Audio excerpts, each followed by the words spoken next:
तो चलिए आज एक ऐसी कहानी की दुनिया में चलते हैं जो पहली नज़र में तो एक डरावनी भूतिया कहानी लगती है, पर असल में इसके पीछे एक बहुत ही गहरा और इमोशनल सच छुपा है।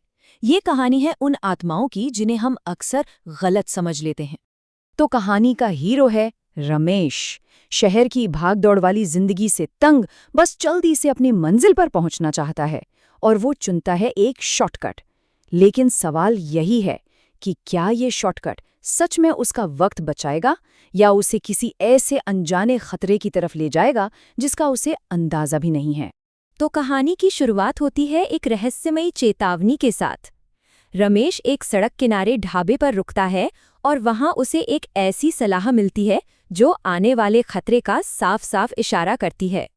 ढाबे पर उसे मिलते हैं रामू काका, एक बुजुर्ग मालिक जो उसे एक अजीब सी सलाह देते हैं। वो कहते हैं, आगे पुराना पीपल का पेड़ पड़ेगा, वहां चिटिया और मटिया खेलते हैं, उन्हें छेड़ना मत, बस सर झुका के निकल जाना। चिटिया और मटिया, यहीं से, इन दो नामों से सारा रहस्य शुरू होता है। पर रमेश ठहरा आज की पीढ़ी का, जिसे पुरानी कहानियों से ज्यादा गूगल मैप्स पर भरोसा है। वो रामू काका की बात को बस एक वहम, एक अंधविश्वास मानकर अनसुना कर देता है। भाई गूगल कह रहे 1 घंटे का शॉर्टकट है तो बस है। और अब कहानी उस मोड़ पर आ जाती है जहां डर हकीकत बनने लगता है। जैसे जैसे रमेश उस सुनसान रास्ते पर आगे बढ़ता है ना, हवा में एक अजीब सा तनाव, एक भारीपन सा महसूस होने लगता है। और फिर अचानक सब कुछ बदल जाता है। एक के बाद एक अजीब चीजें होने लगती हैं। सबसे पहले चलती हुई कार अचानक बंद पड़ जाती है। फिर उस भयानक सन्नाटे में एक पायल के छनकने की आवाज सुनाई देती है और उसके बाद 2 बच्चों की एक गूंजती हुई डरावनी हंसी। माहौल अब बिल्कुल बदल चुका था। और तभी रमेश का सामना होता है असलियत से। पीपल के पेड़ की एक डाल से उल्टा लटका हुआ है चिटिया। उसकी स्किन एकदम सफेद जैसे चादर हो, और आंखें पूरी तरह से काली। ये एक ऐसा नजारा था जो किसी की भी रूह कंपा दे।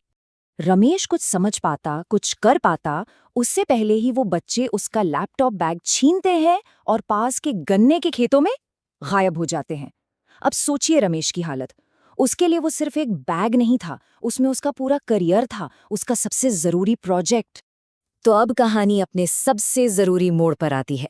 अब वक्त है उस डर के पीछे छिपे दुखद सच को जानने का।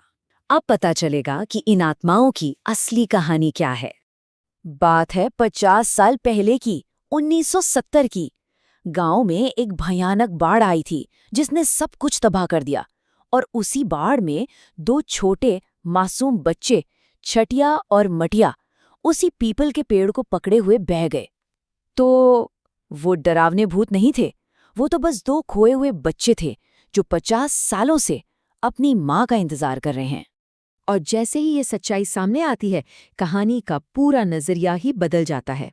अब जब रमेश दोबारा उन बच्चों का सामना करेगा तो उसके मन में डर की जगह हमदर्दी होगी। रमेश हिम्मत करके गन्ने के खेतों में उनका पीछा करता है और पहुंचता है एक पुराने टूटे फूटे मंदिर के खंडहर में। और वहां वो जो देखता है वो हैरान करने वाला है। बच्चे उसके लैपटॉप को तोड़फोड़ नहीं रहे, बल्कि उसकी चमकती हुई स्क्रीन को ऐसे देख रहे हैं जैसे कोई जादुई खिलौना मिल गया हो। और यहीं पर कहानी की सबसे कमाल की बात सामने आती है। एक तरफ उनका डरावना रूप है, वो सफ़ेद स्किन, वो काली आंखें, और दूसरी तरफ उनकी हरकतें कितनी मासूम हैं। वो लैपटॉप की स्क्रीन देखकर हैरान है, वो पूछ रहे हैं कि बिस्किट क्या होता है, एक छोटे से चित्र को देखकर खुश हो रहे हैं। मतलब वो दिखते भूत हैं पर हैं तो बच्चे ही। और फिर वो पल आता है जो जिंदा और मुर्दा के बीच की हर दीवार को गिरा देता है। रमेश उन्हें खाने के लिए एक बिस्किट देता है और जैसे ही वो उसे चखते हैं, उस मीठे स्वाद के साथ एक लम्हे के लिए उनकी वो काली डरावनी आंखें फिर से इंसानी भूरी आंखों में बदल जाती हैं। उस एक पल में वो सिर्फ 2 भूखे बच्चे लगते हैं। बस यहीं आकर कहानी का असली मकसद सामने आता है। बच्चों का इरादा क्या था, वो अब एक आखिरी लेकिन सबसे जरूरी बात से पता चलने वाला था। सुबह होने से ठीक पहले बच्चे रमेश को उसका बैग वापस कर देते हैं और जाते जाते उसे एक चेतावनी भी देते हैं।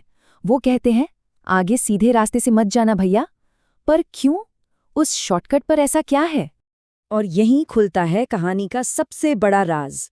रमेश जब थोड़ा आगे बढ़ता है तो देखता है कि वो सड़क अचानक खत्म हो जाती है। सामने एक विशाल टूटा हुआ पुल है और नीचे फनती हुई नदी। अगर वो रात के अंधेरे में वहां से गुजरता तो सीधा नदी में गिर जाता। उन बच्चों ने उसका बैग उसे डराने के लिए नहीं, बल्कि उसकी जान बचाने के लिए छीना था। वो उसे रोक रहे थे। तो कहानी के आखिर में रमेश उन मासूम आत्माओं का शुक्रिया अदा करने का फैसला करता है और उसका ये एक छोटा सा काम उन भटकती रूहों को आखिरकार शांति दिला देता है। कुछ दिनों बाद रमेश उसी पीपल के पेड़ पर वापस जाता है, लेकिन इस बार वो खाली हाथ नहीं है। वो उन बच्चों के लिए कुछ तोहफे लेकर आता है। बिस्किट के 2 पैकेट, एक छोटी सी खिलौना कार और कुछ लाल कांच की चूड़ियां। ये उसका धन्यवाद कहने का तरीका था, ये बताने का कि वो उन्हें समझ गया है। और जैसे ही रमेश वहां से जाने के लिए मुड़ता है, उसे हवा में एक पायल की बहुत हल्की सी छनछनाहट और 2 बच्चों की खिलखिलाहट सुनाई देती है। लेकिन इस बार यह हंसी डरावनी नहीं थी, ये शांति और सुकून से भरी थी।